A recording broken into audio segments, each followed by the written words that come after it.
Today we're going to talk about Septarian, also known as Dragonstone.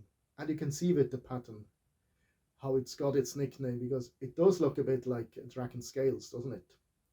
And it's a really powerful stone, and it's made up of 3 different minerals. So the number 3 is always in spirituality really strong, really important. So, and the 3 minerals are, we have calcite, the yellow, we have the brown, aragonite, and we have the grey, which is limestone.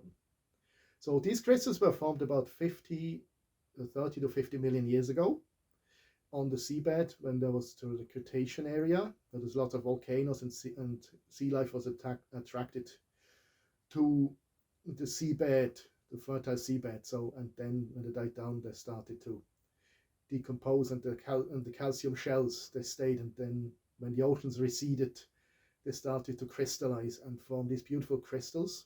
And it's relatively common. It can be found in many places, but particularly in Utah and in Madagascar.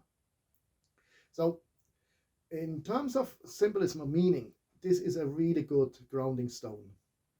It connects you to Mother Earth, so it really connects you to your Earth Star chakra, and it activates the root chakra, so it helps you ground yourself.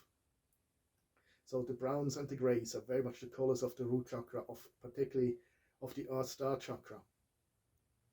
So that really helps you be grounded. But then we have the yellow of the sun, the yellow that's strength and change and insight. So often it's said that people can get an inner awakening when they use Dragonstone, because it kind of helps you see things in a different way, but also it can lead to drastic changes.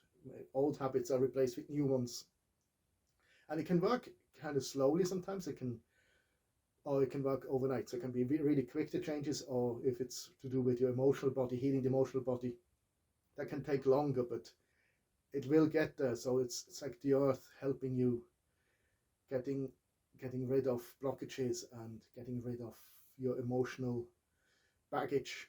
So it kind of works through the chakra, so it can really activate the chakra column. And so that's one of the things, really. The grounding aspect is really strong, but it also helps with kind of confidence, particularly public speaking. So that's another big aspect of it, the confidence aspect, that it's particularly the yellow, which is the solar plexus chakra. There's a lot about this stone. So and these are the main aspects that I've come across, and when I was researching and working with the stone. So these are the ones that really resonate most with me.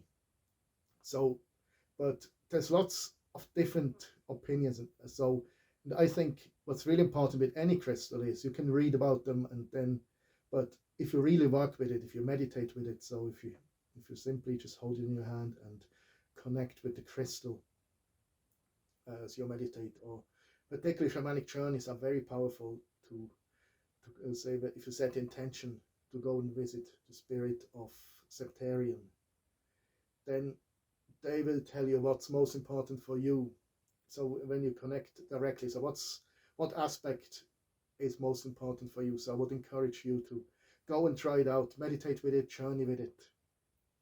It also, speaking of journeys, it also helps with dreams, make dreams more vivid if you have them beside your bed or beside your cushion.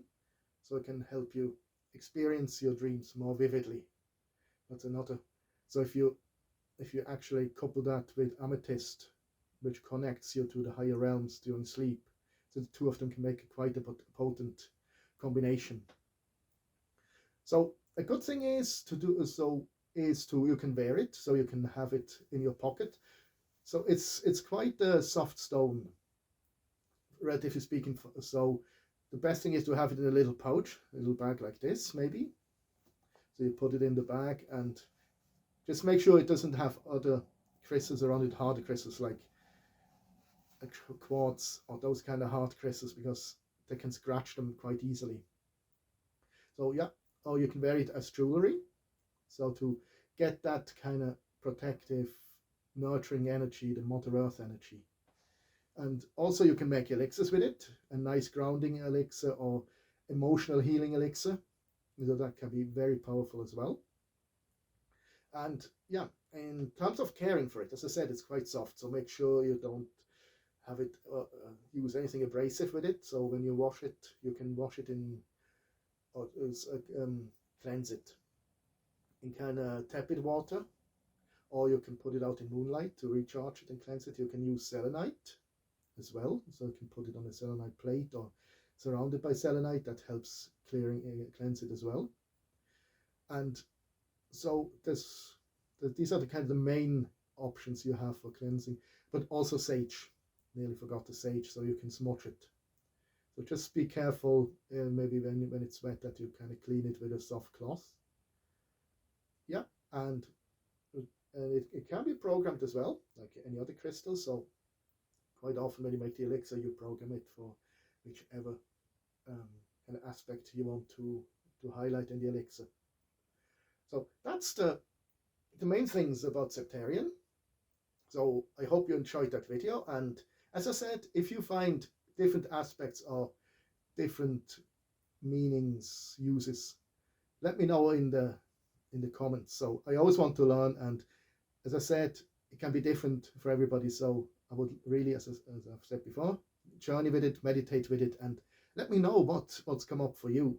So then we can add this to the list of properties. So because I'm always interested in finding out what other people think and what other people get out of it. So yeah, and as always, like and subscribe, and I see you in the next video.